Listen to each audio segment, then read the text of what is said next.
the Marshal of Caldera's Reach. The town of Caldera's Reach was a wound that never healed. Dust coiled through empty streets like ghosts too stubborn to leave, whispering across shuttered windows and rusting signs. Most folks who lived here did so because they had nowhere else to go.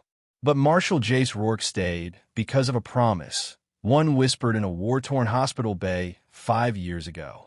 At dusk, he stood where the main street bled into the desert, where the cracked earth met the dust horizon, an endless expanse of swirling red sand that devoured the sky. Every evening, without fail, he leaned against the old steel post near the town's fallen watchtower and stared across the waste. And every evening, the horizon offered nothing but silence. She hadn't come back, but she said she would. He still remembered her voice. Low, steady, laced with fire. I'll find you, Jace. One day across that dust, I'll come home. The war had torn them apart.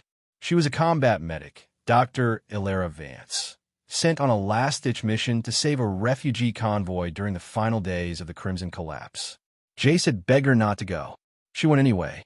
Brave, stubborn, reckless. The fighting ended. Armistice was signed. Settlements rebuilt in dust and desperation.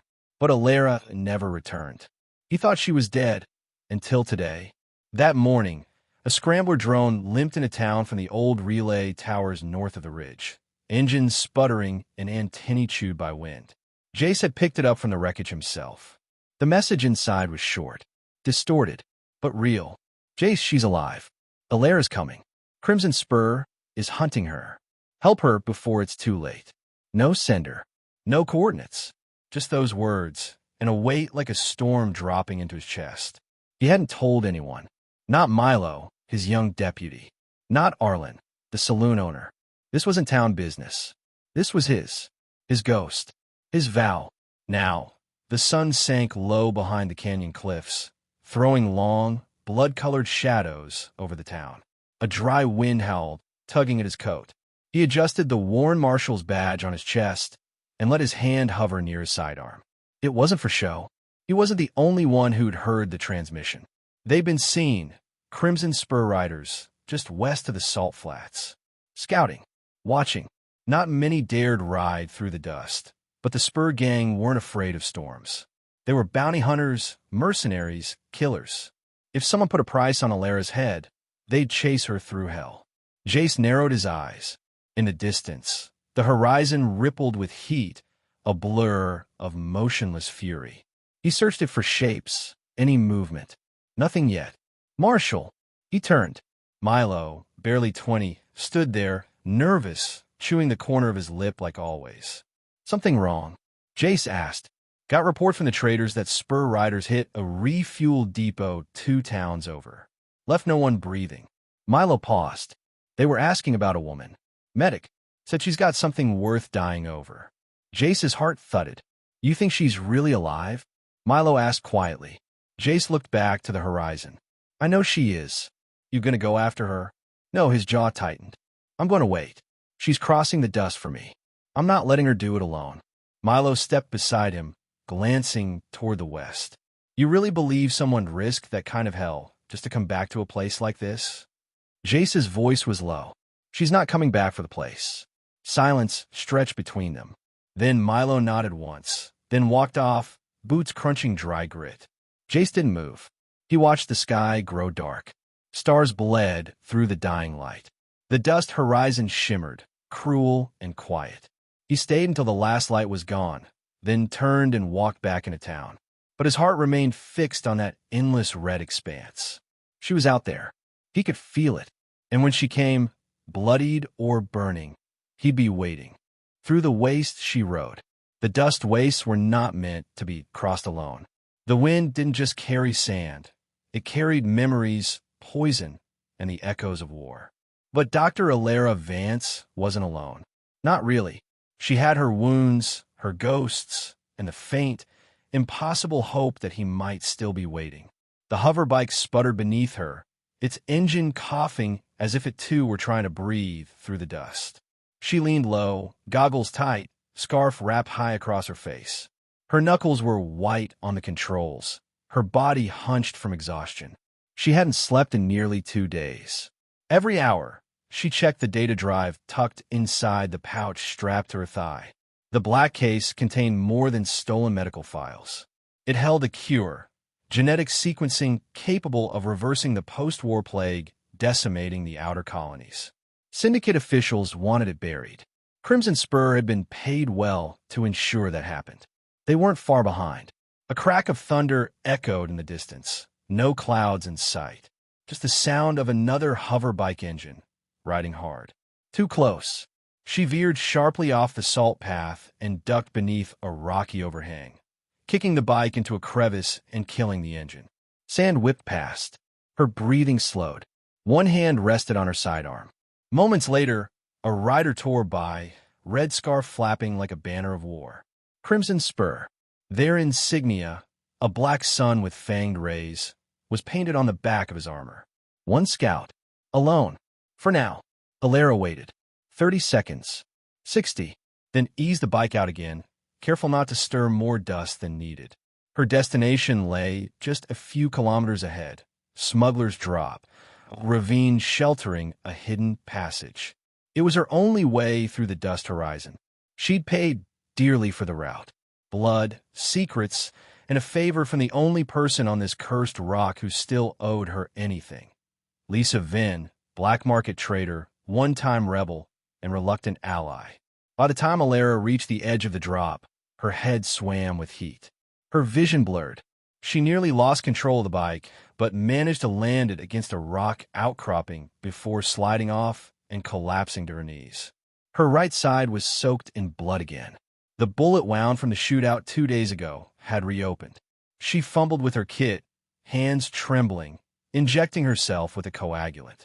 The sting brought her back to the present. She blinked up at the sunless sky. "Not yet," she whispered. "Don't let me die here. Not before I see him. Jace." His name was her tether. Even now, after 5 years, she could picture him clear as sunrise, broad-shouldered, steel-eyed, voice like gravel, soaked in fire. He was the only man who'd ever looked at her and seen more than duty, more than damage. The last time she saw him, he'd been bleeding too, not from wounds, but from love, terrified she'd leave and never return. He was right, but she never stopped trying. The rock wall beside her shimmered, and a soft voice called down. "You're late, Doc." Alara looked up. Lisa Vinn stood above her, arms crossed, dust-stained coat flapping in the wind. She tossed a rope down without waiting. "Alara Vance," Lisa said with a smirk. "Still too stubborn to die." Alara coughed, not for lack of trying. With effort, she climbed. Lisa pulled her the last few feet and helped her to a shaded alcove inside the ravine. There, a narrow tunnel led underground, through rock, under the dust horizon, and out near Caldera's reach. "Alara," Lisa said, growing serious. "You sure he's still there? That he'll even remember you?" Alara's lips were dry. Her voice cracked. "He'll remember." Lisa handed her a flask. "Then go. I'll cover your tracks. You got a hellstorm coming up your back, and I've seen the Spur ride fast when they smell blood." Alara nodded once and took a deep breath. Her journey wasn't over. The horizon still waited. But for the first time in years, she was close enough to believe. She stepped into the tunnel. Each footfall echoed with memory, with pain, with promise. "Jace, I'm coming back. I never stopped trying. I just hope you're still there, waiting." Dust and fire. The dust storm hit at dawn. Caldera's reach vanished beneath red fury. The sky howled, and sand lashed across rooftops like razors. Most townsfolk bolted their doors and huddled in cellars, praying it would pass. But Marshal Jace Rourke wasn't hiding. He stood outside the sheriff's post, long coat snapping in the wind, watching the trail with eyes sharp as broken glass. He could feel it. She was close. The Spur were, too. He'd seen them at sunset the night before. 4 riders on the ridge, cloaked in crimson, scouting positions. He knew their tactics. Box the target in, wait for the storm, then strike when visibility dropped. It was how they ambushed smugglers, how they executed prisoners. And now they were coming for her. Jace gritted his teeth, fingers brushing his revolver. He'd already sent Milo and 3 volunteers ahead, just enough firepower to slow the spur while he rode out to intercept. He couldn't afford a straight-up fight, not with the town's defenses barely functional, not when everything he cared about was crawling toward him through the sand. He mounted his battered hoverbike, kicked it into gear, and roared out of town into the storm. The tunnel exit collapsed behind her with a deafening crack. Alara fell forward, coughing dust, as daylight and choking wind struck her like a wave. She covered her mouth with her scarf, blinking hard through the rising chaos. She made it under the dust horizon, but barely. The tunnel had been rigged to collapse. Lisa's insurance against trackers. But it didn't stop the spur.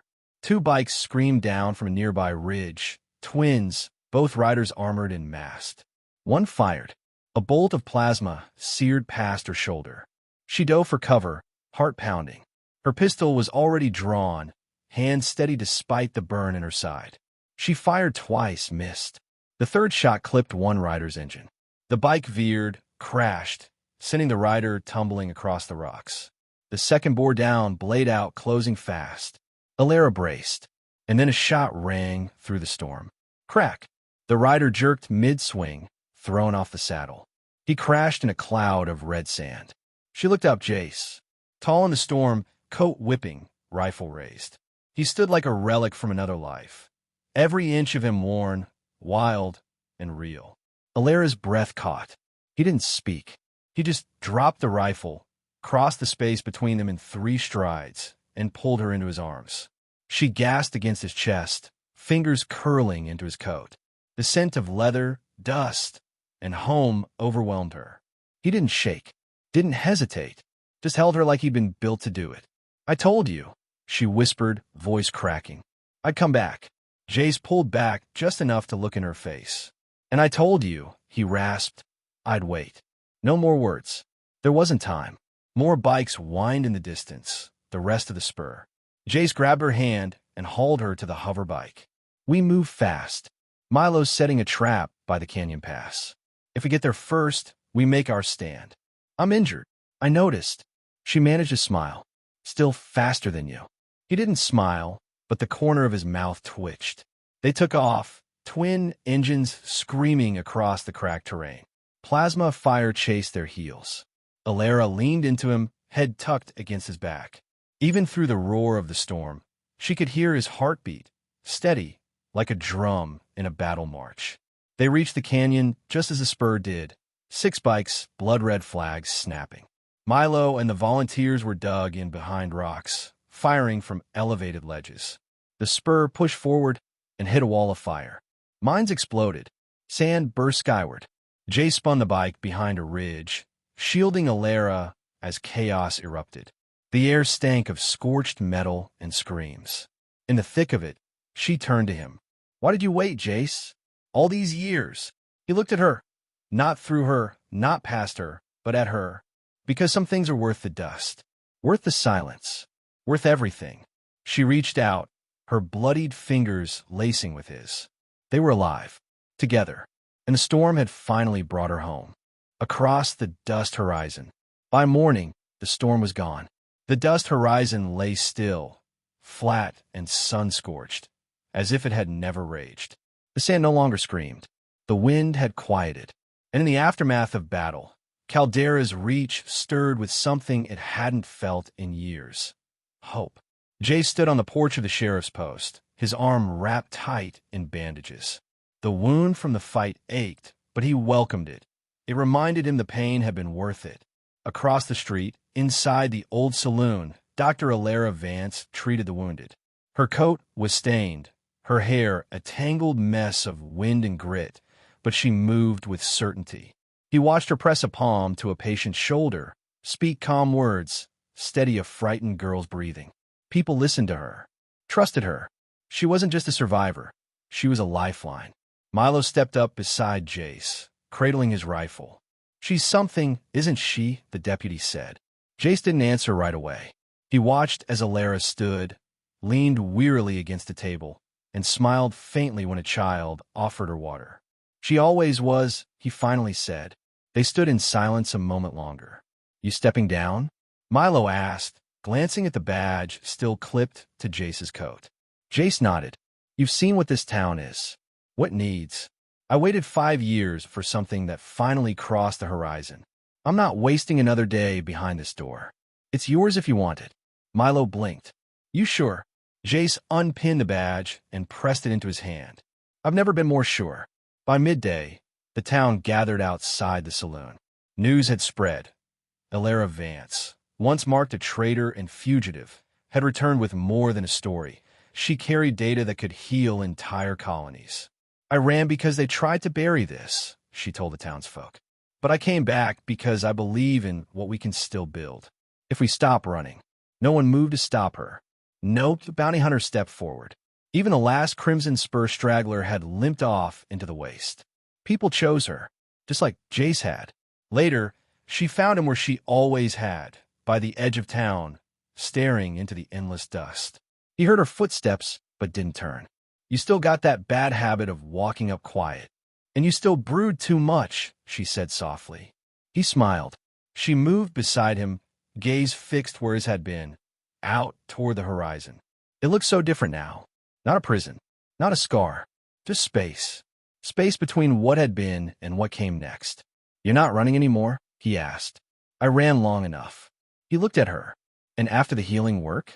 When the cures are distributed, when the people stop needing you. She turned fully toward him. Then I stay. Jace searched her eyes. You sure? No, but I'm tired of running from what I want. Her voice faltered, then steadied. I want here. I want you. I want a life that doesn't begin and end with a battlefield. He stepped forward. You still carry that fire, Elara, but you don't have to burn alone anymore. She took his hand. It fit as naturally as it had years ago, before the war, before the silence, before the dust. They stood together, shoulder to shoulder, watching the sun begin its slow descent. The town behind them was healing. So were they. You waited, she said, squeezing his hand. I always would have, he said, even if you hadn't come. But I did. He leaned down, kissed her forehead. Yeah, you did. And across the dust horizon, where so many had vanished, where love had been lost and hope had nearly died, two souls stood together, no longer waiting, no longer apart. The wind carried no ghosts now, just dust and light and the faint echo of a future finally beginning.